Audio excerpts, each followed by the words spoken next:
वो है महात्मा गांधी।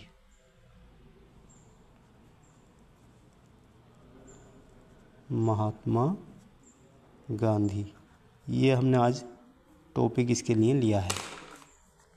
ठीक है, तो अब हमें क्या करना होता है, जब एक लेसन प्लान हम तैयार करते हैं, उसके जब क्वेश्चन हमें तैयार करने होते हैं, सबसे पहले पाठ प्रस्तावना कौशल में क्या होता है, केवल क्वेश्चन तैयार करने होते हैं। बच्चे को हमें इस टॉपिक तक खींचकर लाने के लिए विद्यार्थियों से, जब भी हम क्लास में पढ़ाने जाते हैं तो उनसे कुछ क्वेश्चन करने होते हैं।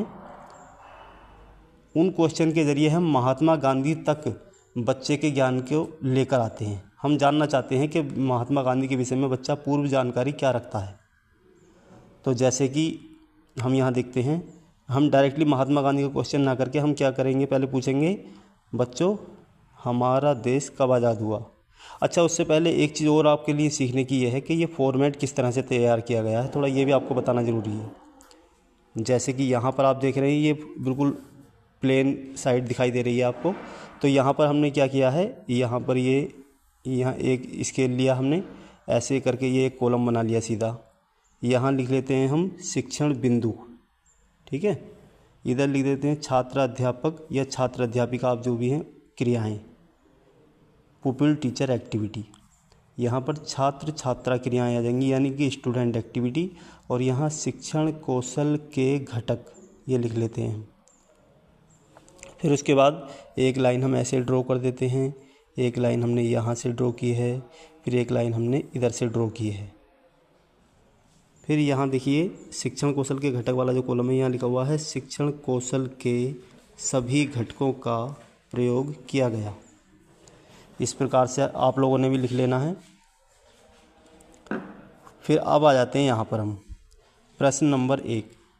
तो जैसे कि हमने टॉपिक लिखा महात्मा गांधी, तो हमने डायरेक्ट महात्मा गांधी के विषय में क्वेश्चन नहीं करना है, बल्कि उसकी एक रूपरेखा बना के लेकर जानी है। पहले जैसे हमारा देश कब आज़ाद हुआ, तो बच्चे कहेंगे हमारा देश 15 अगस्त 1947 को आज़ाद हुआ।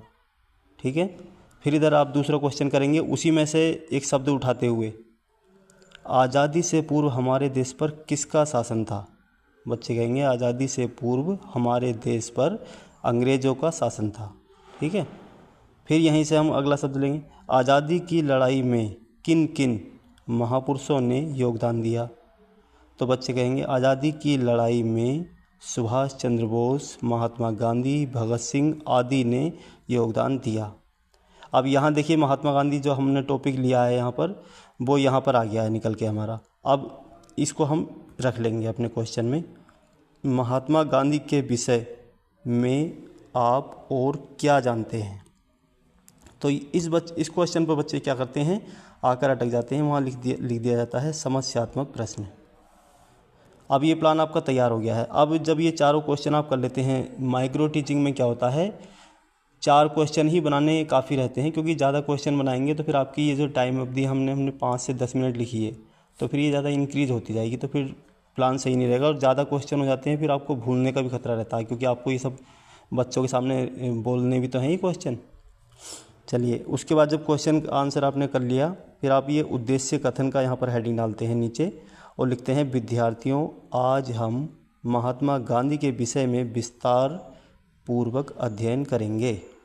ऐसे ही अगर कोई साइंस का प्लान बना रहे हैं, साइंस का टॉपिक है, मान लो आपने अम्ल या क्षार लिया है, तो महात्मा गांधी शब्द हटाकर वहाँ पर अम्ल या क्षार लिख देंगे। या हिंदी वाले सब्जेक्ट वाले हैं तो उन्होंने मान लीजिए संज्ञा पर प्लान बना रहे हैं, तो वो यहाँ पर महात्मा गांधी शब्द की जगह पर क्या लिख देंगे, संज्ञा के विषय में विस्तारपूर्वक अध्ययन करेंगे। ऐसे इंग्लिश वाले या कॉमर्स वाले अपने टॉपिक के अकॉर्डिंग यहाँ पर केवल टॉपिक चेंज कर देंगे, बाकी फॉर्मेट सबका यही रहता है, क्वेश्चन आंसर विधि यही रहती है, शिक्षण कौशल के घटक सभी इसी प्रकार लिखेंगे, तो सारा कुछ ऐसे ही रहने वाला होता है। तो आशा है कि आप अच्छे से ये पाठ प्रस्तावना कौशल का प्लान बनाना सीख गए होंगे। बाकी यदि इसमें कुछ भी कन्फ्यूज़न होता है, आपको कोई चीज़ नहीं आती है, तो आप मैसेज करके भी पूछ सकते हैं। इससे आगे के प्लान्स भी आपको जो है बारी बारी से समझाए जाते रहेंगे। तब तक आप ये वाले प्लान तैयार कीजिए। धन्यवाद।